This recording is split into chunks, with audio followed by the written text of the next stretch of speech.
Jamal Williams was just 16 years old when he found his voice. He didn't have much, no father, no money, and no peace, but he had a notebook and a dream. He lived in Atlanta, in a small apartment with his mother and two younger sisters. Gunshots at night were normal.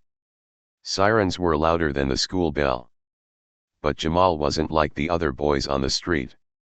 He didn't want to sell drugs or join a gang. He wanted to rap. Every day after school, he would sit in his room and write. His lyrics were raw and honest. He wrote about hunger, pain, and hope. He wrote about his uncle going to jail and his best friend getting shot. He wrote about the system that seemed built to keep black kids like him down. One day, he uploaded a video of himself rapping to Instagram. He didn't think much of it.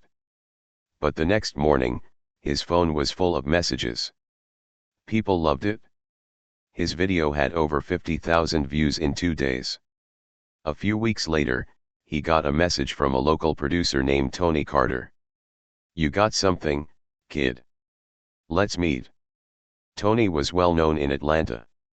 He had worked with a few big names and had industry connections. When Jamal walked into Tony's studio, his heart beat fast.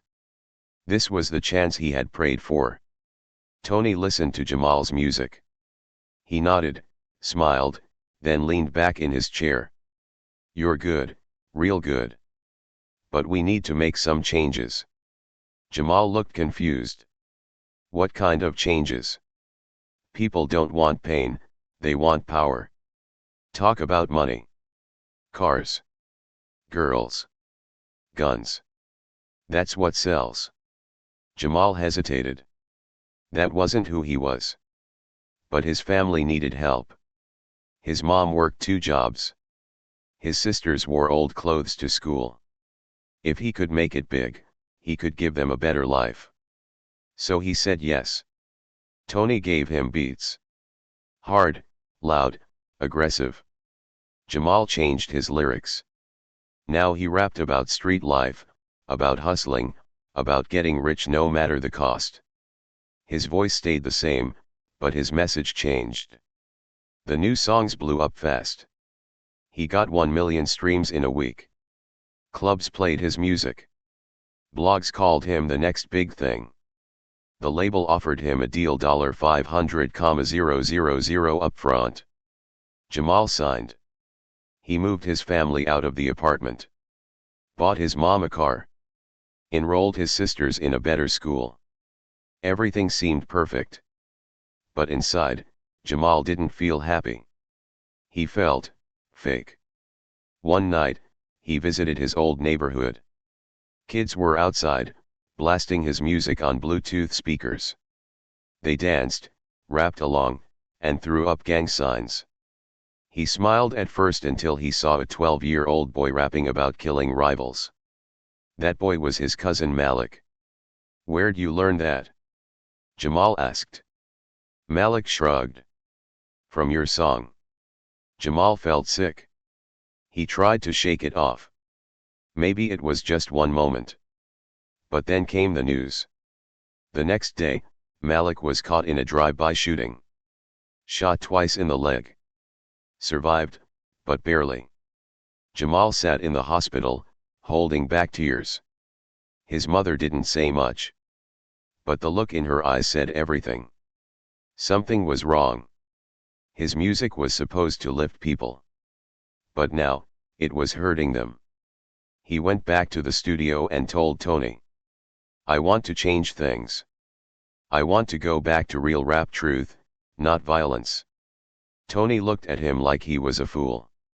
"Truth doesn't sell, Jamal. You want to throw away your career? You want to go back to being broke?" Jamal didn't answer. That night, he listened to his old songs. The ones before the deal. The ones filled with heart, not hate. He remembered who he was. But the music industry didn't care who he was. They cared about money. And his violent songs made millions. Still, something inside him had shifted. He started writing again. Secretly. This time, not for the label. Just for himself. Real lyrics. Honest pain. Real stories. He didn't know what he was going to do with them yet. But one thing was clear. The industry didn't want truth. It wanted control. And Jamal was about to find out just how deep that control really went. Jamal Williams had everything now. Money. Cars. A big house in the suburbs. His name on billboards. But every night, when he closed his eyes, he felt empty. He used to rap to heal. Now he rapped to sell. And the price? The streets were bleeding and his music was the background sound. After Malik was shot, Jamal couldn't look at himself the same way. His little cousin survived. But the smile in his eyes was gone. Jamal felt responsible. He knew his songs weren't just entertainment anymore. They were a weapon. He told Tony Carter again. Let me drop one real track. No guns. No flexing. Just truth. Tony laughed. Truth? You think the label wants truth? Wake up, Jamal. You're a brand now. You're not a rapper, you're a product. Jamal looked away. He was rich, yes. But he wasn't free. One night, Jamal got invited to perform in Chicago. The crowd loved him. They knew every word. But after the show, a mother came up to him crying. She held a photo of her son. He listened to your music every day. He died last week in a shootout. He thought being a real man meant living like your songs. Jamal froze. He had no words. Just guilt. That same night, he sat alone in his hotel room. He turned on the TV. News was playing. Teen gun violence rising in inner cities. Rappers named. His face showed up in the background of the story. The next day, he flew back to Atlanta. He went straight to the home of an old rapper he respected. Marcus Truth Davis. Truth was a legend in the 90s. He had built a name with powerful lyrics and strong messages. But then, he disappeared. Jamal knocked on his door. Truth opened it, looked at him, and said, "Took you long enough." They sat down in a small living room. No gold chains. No plagues. Just peace. Jamal asked, "Why did you leave the game?" Truth stared at him. "Because I tried to wake people up. But the label didn't want that. They told me to change my message. I refused. So they buried me. Cancelled my tours. Shut down my album. Spread lies about me. Said I was unstable. I lost everything." Jamal leaned forward. "Why?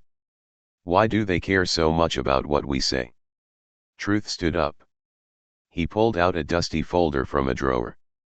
Inside were emails, meeting notes, and research reports. Truth handed him a paper. Jamal read the headline. Private Prison Investments, Music and Media Influence Report. He kept reading. The document said some investors in the music industry also invested in private prisons.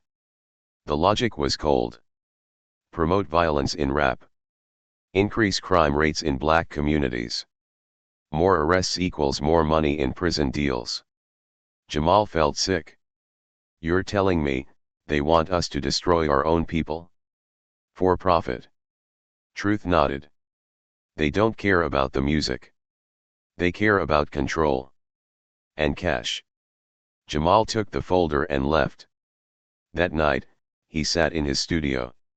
He read every document. He saw names of record executives. He saw his own label's name. Then he found an email from Tony Carter, his producer. It was short. "This new kid Jamal has the right look and energy. Just keep him focused on the street life. That's what sells. Don't let him go conscious. That doesn't help the business." Jamal's hands shook. He had trusted Tony. He thought they were building something. But he was just another piece in the machine. He recorded a voice message on his phone. "If you're hearing this, I've found something dangerous. Something real. The music industry is not what it seems. And they're using hip-hop to poison our people." He saved the file but didn't share it yet. He had to be smart. Jamal knew if he spoke too fast, they'd shut him down like they did to Truth. He decided to play it cool at least for now. He kept releasing songs like before. But late at night, he worked on something new. A full documentary. With proof, interviews, and hidden files. He planned to release it online one shot, no warning. But before that could happen, something happened. One morning, Jamal woke up to find his phone dead. His laptop screen showed only a black screen with white letters. "Stay in line." No name. No sender. Just a threat. He rushed to his email. All files gone. His backups deleted. Even his social media was locked out. Someone was watching. And someone didn't want him to speak. But Jamal was done being silent. He picked up his mic. This time, not to entertain. This time, to expose the truth. Jamal Williams knew he had crossed a line. Not on stage. Not in the studio. But behind the scenes where the real power lived. He had seen the truth. And now, someone wanted to shut him down. His laptop was wiped. His files were gone. His backups were destroyed. And his social media accounts were locked without warning. The message on his screen still haunted him. Stay in line. Jamal sat in silence, staring at the wall. He had only shared the documents with one person, Marcus Truth Davis. He picked up his phone to call Truth. No answer. He tried again. Still nothing. He drove to Truth's house that night. The lights were off. The mailbox was full. The door was locked. Truth had disappeared. Jamal looked around. A black car sat down the street. Two men in suits watched him from inside. He turned and walked back to his car. Something was happening. Something big. Back in his studio, Jamal sat down and wrote everything he remembered from the documents. Private prison investments. Media manipulation. Marketing plans to target black youth with violent rap. He remembered a chart, one that showed the timeline of hip-hop shifting. In the late 90s, there was a change. Suddenly, record labels stopped signing positive rappers. Rappers who talked about love, education, or unity were dropped. Instead, the labels pushed songs about guns, drugs, money, sex, crime. They called it urban culture. But Jamal saw the truth. It wasn't culture. It was a business plan. And young black artists were the tools. The next day, Jamal got a call from Tony Carter. "Hey. We need to talk. In person." Jamal met him at a private office downtown. Tony wore a smile but his eyes were cold. "You've been busy, huh?" Jamal sat quietly. Tony leaned forward. "You think you found something? You think you're the first one to ask questions? Let me explain how this works. You're not here to change the world. You're here to sell records." Jamal asked. "So all of it's true? The prisons? The violence? The plan?" Tony paused, then said calmly.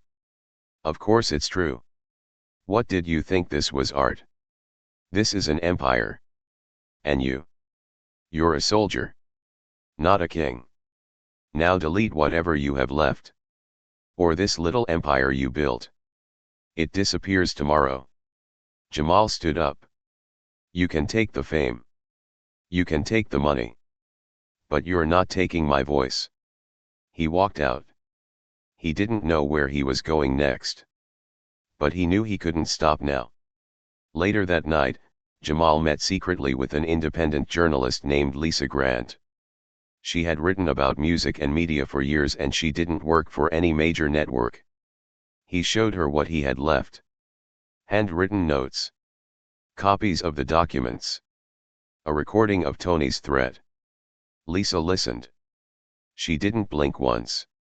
"I've seen pieces of this before," she said. "But no one ever had the full picture until now." They made a plan. Release everything at once. Audio. Documents. Video. Send it to underground podcasts, black media pages, and free speech platforms. No label. No filter. No warning. While Lisa prepared the files, Jamal returned to the studio. Not to rap for the label but to record his story. This wasn't a song. It was a warning. He sat in front of the mic and pressed record. "They used my voice to destroy my people. They paid me to promote pain. But now I see the truth. And I'm not staying quiet anymore." The track was raw. No beat. Just voice. Just truth. 3 days later, the files dropped. The video was titled "The Hidden Agenda: How the Industry Targets Black America Through Music." It spread fast. Instagram banned it. Twitter flagged it. YouTube took it down within hours. But it was too late. People had already downloaded it, posted it on underground sites, shared it in group chats, talked about it in barbershops and churches. Young artists began asking questions. Old rappers came forward with similar stories. And the name Jamal Williams turned from rapper to whistleblower. But the backlash came fast. News anchors called him paranoid. Blogs said he was bitter. The label filed a $10 million lawsuit. Tony Carter went on TV and said, "Jamal is lying. We gave him a platform, and now he's turning on us." But people weren't so sure anymore. Something about Jamal's story felt real. Too real to ignore. Jamal stayed silent in public. But behind the scenes, he was planning something new. A music label. But not like the others. A label for truth. A label for healing. A label for black voices that refused to be bought. He called it True Sound Records. The war had just begun. Jamal Williams had lost almost everything. The label turned against him. The media called him a liar. Old friends stopped answering his calls. Even fans who once cheered his name were now silent. But Jamal didn't care. Because for the first time in his life, he felt free. He had told the truth. And now, he was ready to fight back. Jamal stayed low for a few weeks. No interviews. No new music. But behind the scenes, he was working non-stop. He set up a small team with people he trusted. Lisa Grant, the journalist. Truth, who had returned quietly. Deshaun, a young tech guy from the neighborhood. And a few local artists who believed in real music. They met in basements, barbershops, and coffee shops. No cameras. No press. They called it Project Clear Sound. The goal? Expose the system. Create truth-telling music. Give power back to the community. One night, Jamal stood in front of a small crowd at a local event in Atlanta. No lights. No stage. Just a mic. He said, "We were never the problem. The problem is the machine behind the music. The ones who teach our boys that killing is cool. And teach our girls that their body is all they have. That's not hip-hop. That's business. And business has no heart." The crowd clapped slowly. Some cried. A few recorded it and posted it online. The video didn't go viral. But it reached the right people. Within days, independent rappers from Detroit, Oakland, New Orleans, and Philly started messaging Jamal. They had stories too. One said his label made him add gun references to every song. Another said they rejected his album because it wasn't street enough. A third said he was offered money to diss another rapper, who was also on the same label. Jamal saw the pattern. The labels didn't care about art. They cared about chaos. The more the community fell apart, the more the industry cashed in. But the fight wasn't just about words.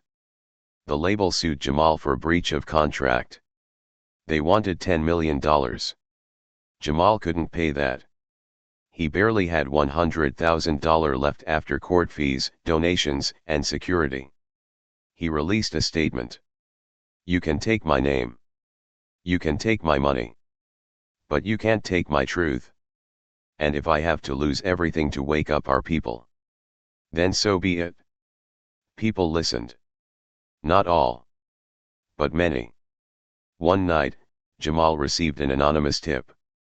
A music executive was willing to meet him. But only in person, and off the record. Jamal agreed. They met in a parked car in a quiet part of the city. The executive looked nervous.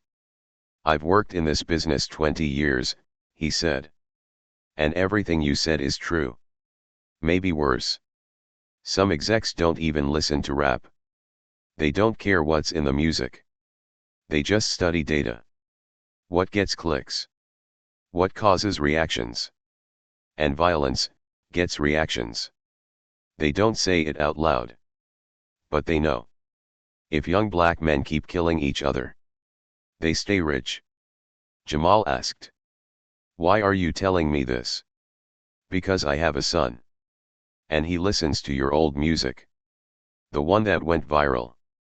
The violent one." The man paused. "And I don't want my boy thinking that's what being a black man means." He handed Jamal a flash drive.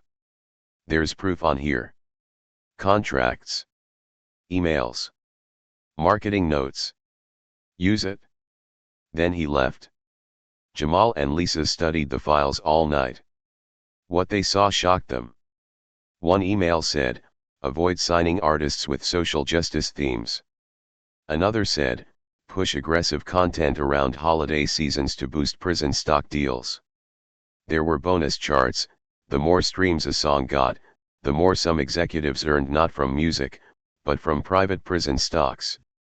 This was the final piece. Jamal knew what he had to do. He called in favors. Small podcasts. Independent media. He even reached out to old rivals. Everyone got the files. At the same time. One voice couldn't win. But 1,000 voices. That could shake the ground. And that's exactly what happened. The next day, hashtags started trending. Hashtag truth in hip hop. Hashtag Jamal was right. Hashtag labels lie. A group of young rappers released a joint track called Not Your Weapon, a direct call out to the industry. For the first time, real change felt possible. Jamal stood outside his old apartment, where it all began. Malik, now recovering, stood beside him. "We still got a long way to go," Jamal said. "But at least, we finally know who we're fighting." Jamal Williams stood in the same streets where his story began. But now, everything was different. He was no longer the young kid chasing fame. He was no longer the voice behind party songs and street hits. Now, he was something else. He was a symbol of resistance. The industry tried to bury him. The label cut ties. Streaming platforms removed his songs. Corporate sponsors dropped him. Big media stayed silent. But Jamal didn't stop. Because the streets were no longer silent either. Across cities Chicago, Atlanta, Baltimore, Oakland, young people started asking questions. Why is the music always violent? Why are we always rapping about death, money, and pain? Who really benefits from this? Jamal's leaked files had opened eyes. More artists came forward. Producers, interns, even former label staff spoke out. A group of young black lawyers filed lawsuits against major labels. Community leaders demanded hearings. One politician in New York called for an investigation into music industry links with private prison companies. The system was shaking. But change wasn't easy. The labels launched a PR campaign. They donated to charities. They held hip-hop unity events. They pushed new artists with fake positive songs. Jamal saw through it all. They don't want change, he said in a video. They want peace with profit. But we're not here for peace. We're here for truth. With his last money, Jamal launched True Sound Records. No violence. No lies. Just real stories. Real voices. His first artist was a 17-year-old girl from Detroit named Kayla James. She didn't rap about guns. She rapped about school, family, and being a black girl in America. The label said she was not marketable. Jamal said, "She's exactly what we need." Her first single Still Here hit 3 million streams in 1 week. No label. No budget. Just truth. Malik, Jamal's cousin, started a youth program called Bars Not Bullets. It helped kids turn their pain into poetry. Every Friday, they met in a community center and recorded songs. One boy said, "I used to want to be a gangster. Now I just want to be heard." Jamal didn't stop making music. But now, he made it on his own terms. He dropped a new album called Unbought. Tracks like Contracts and Chains, The Boardroom is the Trap, Who Owns the Beat. Each track told part of the story. Not just his story but the story of a whole generation. The album didn't chart on Billboard. But it changed lives. 1 year later, a documentary came out. Voices They Tried to Silence, the Jamal Williams story. It told everything from the deal, to the threats, to the fight. It was shown in schools. Played in churches. Studied in college classrooms. A teacher in Los Angeles said, "For once, my students saw a rapper as more than a rapper. They saw him as a leader." Not everyone supported Jamal. Some still called him a sellout. Others said he ruined his career for nothing. But Jamal didn't care. Because for every hater, there were 100 kids picking up a pen instead of a gun. For every angry blogger, there was a young girl rapping about her dreams, not her trauma. One afternoon, Jamal stood on a small stage at a youth event in Atlanta. No lights. No cameras. Just a mic. Just his voice. He looked out at the crowd, kids, parents, teachers, artists. And he said, "They told me I was crazy. That I was throwing my life away. But if even one of you walks away from here believing that your voice matters, then I didn't lose anything. I won. We won." The crowd stood. Clapped. Cried. Jamal walked off the stage, smiling. He knew the fight wasn't over. But now, people were awake. And once truth starts moving, you can't stop it. The end.